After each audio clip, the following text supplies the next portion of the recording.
Welcome back at 8:34. You're watching and listening to Breakfast with Stephen and Anne. Are you watching on YouTube? The chance.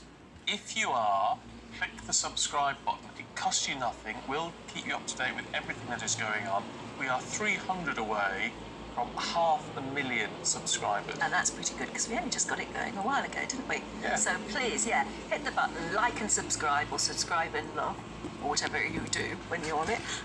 But it matters to us because it'd be lovely to see us bust through the 500,000 mark. This morning while we're on air, wouldn't that be good? Oh, yes, please. Yes, please. If you're watching on YouTube, especially, get in touch, gbnews@gbnews.uk, and tell us where you are, because often people watching on YouTube are in other parts of the world. Quite a few in America, I understand. Yeah. So someone was telling me the other day. Excellent. There you go. Look, papers time for you now. Benedict Spence and Ella Whelan are here. Good morning to you both. Good morning. Ella, let's have a look at the Guardian, should we? And their talk of the Brexit populism that supported Boris in 2019, which is actually a fair point. It's a point that's been made by quite a few of our viewers this morning. It is a fair point, but what Jonathan Freeman's column in The Guardian goes into is not such a favourable view of Brexit as you might have expected, which is this idea that there's this constant row, which is whether or not Boris Johnson really was Mr. Brexit, whether or not he really, whether or not he was the hero of the moment in 2019, or whether it was a fudge, whether he is this horrendous populist, as the word populist has become equivalent to like villain or something, or whether he is the man of the people. And Jonathan Freeman comes down on a more cynical position, which says, he talks about the role of Dominic Cummings, and he says that the coming of Mr. Leave was an inevitability, that it was almost fate that led Boris Johnson to the position that he found himself in 2019. And that, he says Johnson deployed Brexit to engineer an election in which he would win his own mandate. It's this very cynical idea that Boris simply used Brexit. I think that there is, I just called it cynical, there is an element of truth about that, which is that we know that Boris wrote those 2 articles. We know that he's somebody who has always found himself, until the last 24 hours, in the right place at the right time.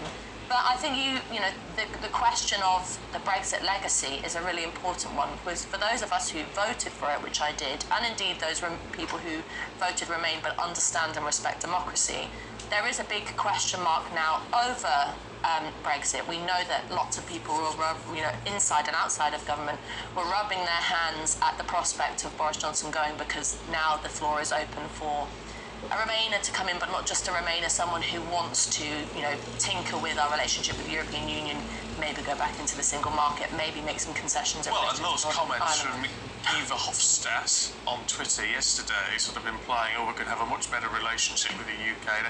I thought that was... That was awful. It must be said, in the last day or so, we've had Alistair Campbell, we've had Michael Heseltine, we've had Lord Adonis, everybody in the sort of the who's gallery of get rid of Boris Johnson and Brexit can be overturned. People have been trotted out in the media. It must be said, for all the front pages talking about paralysis and chaos. You want paralysis in this country, you want chaos. The thing would be the Tory party to elect a new leader who would reverse Brexit, would look to change the relationship in favour of more union with Europe. I understand, it's a very hot issue for a lot of people, but really right now with everything else that's going on, the idea that you'd want to reopen that can of worms, restart those battles, I think that's deeply irresponsible. Every morning when we've been talking about Boris's leadership, though, people have boiled it down to a Brexit thing.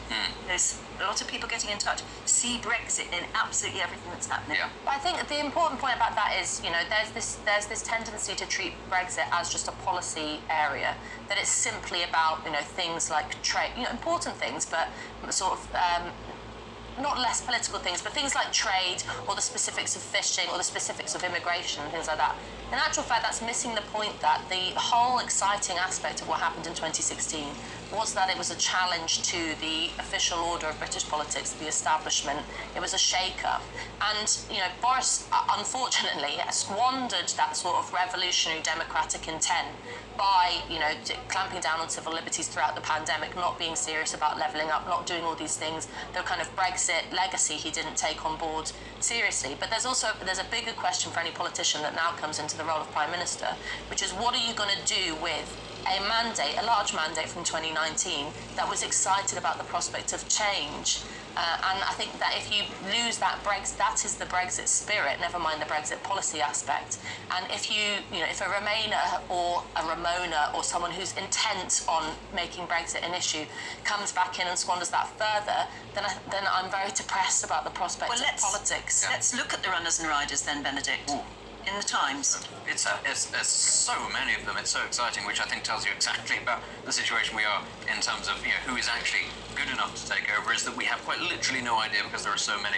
At the very start, you've got the sort of the obvious ones. In the Times, it says Rishi Sunak is at the top. It still puts him as the favourite, even though I think that's shifted a little bit, so almost by the hour.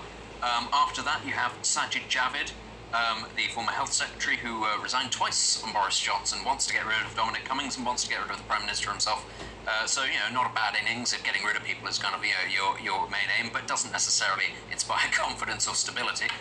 Then you've got Liz Truss, who everybody knows has been on manoeuvres pretty much her entire political life, and is sort of hot-tailing it back to the UK as quickly as she can. And then, of course, you have Nadim Zahawi, who is the Chancellor who stepped into the breach.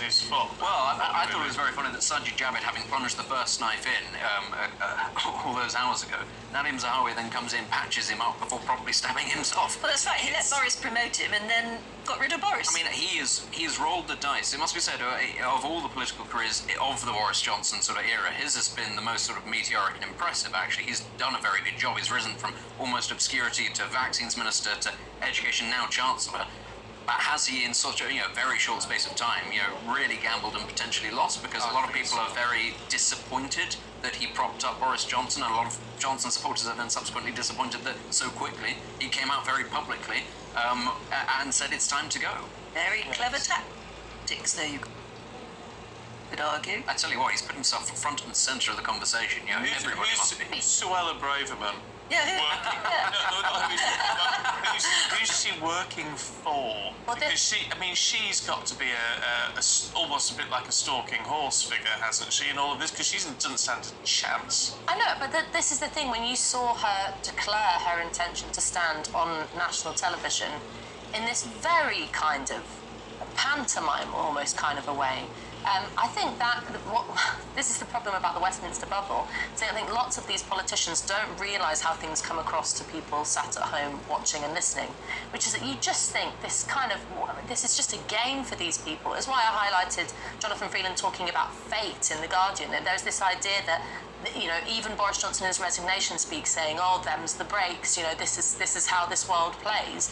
There's no sense of public service. There's no sense of it may be a game ideology, to them, but it's not a game to people whose lives depend on them. Well, this is the central point, which is that Nadim Zahawi and all these people having leadership campaigns in the wings.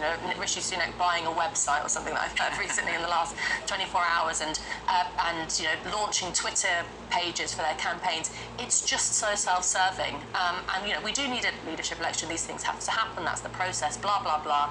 But it comes across to the nation. I think most people, even Labour, Tory voters, everyone, as we've just at the start of this week, on Monday, I was on GBNEWS, we were talking about the fuel protests, people bringing motorways to a halt. There are protests actually across the world in relation to fuel prices, cost of living crisis, and now we have to deal with kissing babies and shaking hands and going through this rigmarole of a leadership election. Please. I mean, Tom Tugendhat has already launched his campaign this morning, whilst we've been on air. Another one is Penny Mordaunt, and according to the Times, Andrea Leadsom is running her campaign. No. Well, Andrea Leadsom, of course, was down to the final two between her and Theresa May. How long has that been going on? Actually, it is that thing. How long have, for all the talk of unity and not wanting to sort of upset the apple cart until the last few days, actually an awful lot of people seem to have been well prepared for this moment. Yes. And it does, again, you have to say, actually, how seriously should we be taking these people? none of whom were prepared to step into the breach over the last few months when there were many opportunities to make a nice clean break with the Prime Minister. Even during the last vote of confidence, there was the opportunity to say, here is an alternative. And now, he's taken this absolute sort of slow meltdown. The Prime Minister just finally be shoved out, and then it turns out there are, 10, 15 people who will just very conveniently happen to have campaigns ready to go. Yeah, I think I'd quite like to... I would quite like to see someone emerge from the shadows a little bit, someone you weren't expecting, and just come forward, and a real sort of fresh... We all want to see a fresh talent, don't we? Yeah. There have been, even someone like Ben Wallace has not been quite described as someone who nobody knew about, but someone like that who comes in and very steady. He wouldn't be my pick. There are some people talking about, I don't know, someone like Kemi Badenoch. There is this sort of, that's I think what Benedict is right to say. It's slightly galling to suggest that the doors are just thrown wide open and anyone could take a run and jump at it. Jeremy Hunt was mentioned a bit earlier. Jeremy Well, Hunt there's is a someone tired who's politician. been angling for this job for as long as I can remember, and I just think that the chaos that will be unleashed, certainly amongst the Brexiteer wing of the Tory party, were he to become leader, I don't see how that would be unifying or progressive. I'm sure that he will throw his name into the ring. I can't see that happening. I think he's just too contentious. Yeah, interesting, isn't it? Lovely, you two. Thank you very much. It's been good to see you both this morning, Benedict. Thank you. Thank you.